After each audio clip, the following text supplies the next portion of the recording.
Media বন্ধু বান্ধৱক আমি ধন্যবাদ জনাইছো।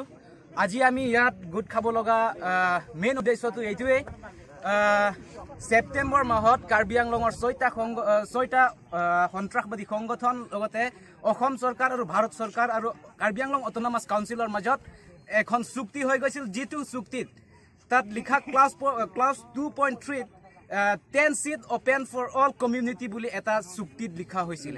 সেই চুক্তিৰ ওপৰত ভিত্তি কৰি সেই চুক্তি আমি কোনো পধ্যে আমি গ্ৰহণ কৰিব নোৱাৰো। সেইভাবে APHLC তৰফৰ পৰা আমি প্ৰটেষ্ট ডেমনষ্ট্ৰেচন কৰিছো।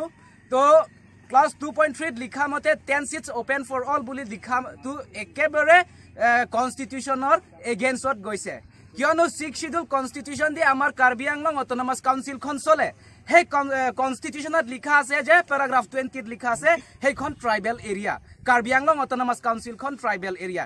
কিন্তু একৰ্ডত যিটো 2.3 লিখা হৈছে যে 10 seats open for all বুলি লিখাটো কনষ্টিটিউচন এগেইনষ্টত গৈছে আৰু 10 seat open for all কৰাৰ লগে লগে 6th শিডিউলখন পুৰা ভাঙি দিয়া হৈছে। সেইকাৰণে আমি 6th শিডিউল ভাঙাটো আমাৰ কাৰণে কোনো পধ্যে গ্ৰহণযোগ্য নহয়। সেইবাবে আমি আজি সমদল উলিয়াই এগ্ৰিমেণ্ট কৰা সকলক আমি ইয়াৰ পৰা অনুৰোধ জনাব বিচাৰিছো যে সময় থাকোতে এই ক্লাছ 2.3টো আপোনালোকে উইথড্ৰ কৰি ল'ব কাৰণে আমি আমাৰ ইয়াৰ তৰফৰ পৰা অনুৰোধ জনাইছো। আৰু যদিহে সময় থাকোতে যদি এই একৰ্ড 2.3 খন যদি উইথড্ৰ কৰি নলয় তেন্তে আগন্তুক দিনত আমি ইয়াতকৈ আৰু আমি আকৌ আন্দোলন কৰিবৰ কাৰণে আমি সাজু হ'ম।